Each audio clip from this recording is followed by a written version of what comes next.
added in a quote that said the non-institutionalized character of philosophical, religious, and scientific study depended on the ethos of the person expounding them.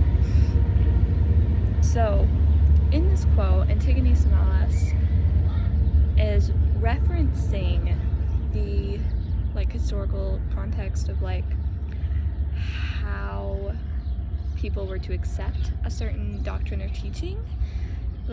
Say stuff like philosophy and religion is incredibly opinionated, I guess. It's formed in a lot of opinions.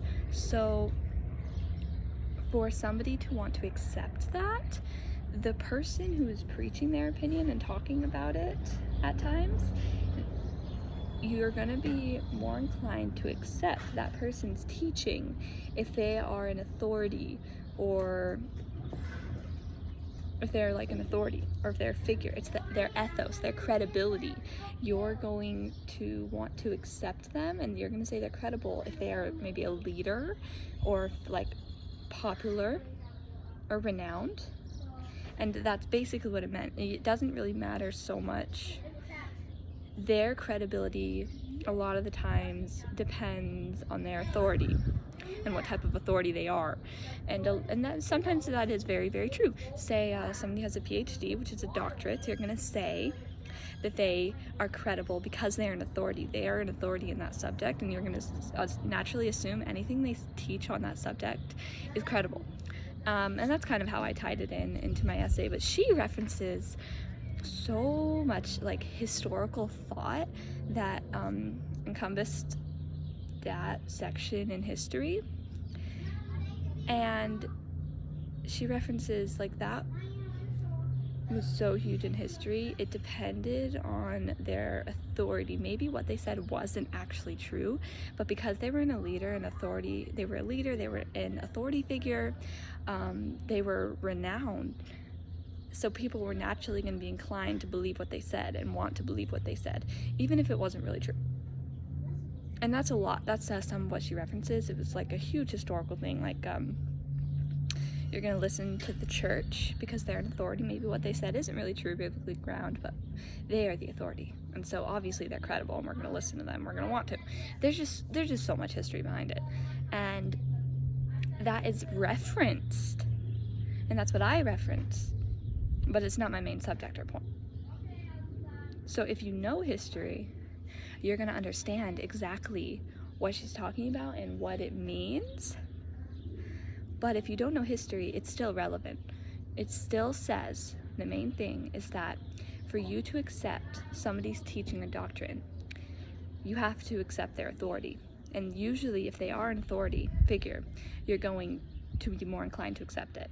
And that's the main point, and that's the main point that the readers are going to glean from that.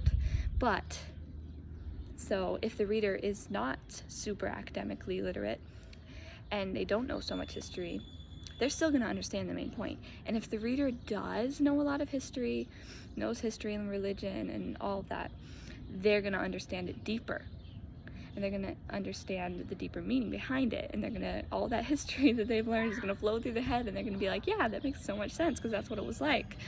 But even the people who do not know the deeper meaning will still be able to understand the text, and that's why you can kind of use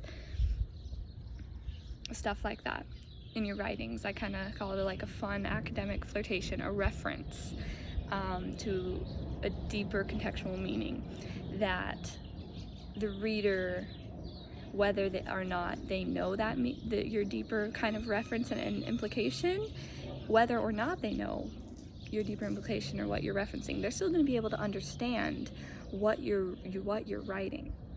And that's kind of the point I was getting at here. For example, in A Midsummer Night's Dream, Hermia references the burning queen of Carthage. She says the burning queen of Carthage and Troyan ships, or whatever. For those who do not know the story of Dido and Aeneas, Dido and Aeneas? I'm sorry if I mispronounced that. They'll still understand, oh, maybe she's a burning queen. Maybe they'd assume the context, sorry, right now is she is saying that she's going to meet the lysander in the woods so they can run away. Maybe they'll assume, oh, maybe she's like a burning with love and she's a queen, and ships maybe might reference them leaving, which, yeah, that's true. And that's maybe what somebody assumes if they don't know the story of Dido and Aeneas. And that's very similar. Like Dido and Aeneas, she kills herself burning by on a pyre because the ships, her lover Aeneas is leaving on the ships. And we know the deeper meaning of that could be she is saying that she is maybe burning with love for him, and that she would leave with him. Dido leaves Earth. She leaves life because she cannot be with him, and Hermia is leaving her life and her place where she grew up to go be with Lysander, and they're going to run away together. He's not going to leave alone on the ships, but she's coming with him. And that's kind of the deeper meaning that those who know the story and know the history, maybe if you read the Aeneid, you know the story, they know that story. But even if you do not know the story, if the reader doesn't know the story, they would still understand and enjoy A Midsummer's Night's Dream without knowing the deeper implication and reference of that one singular line. But those who do know the story are able to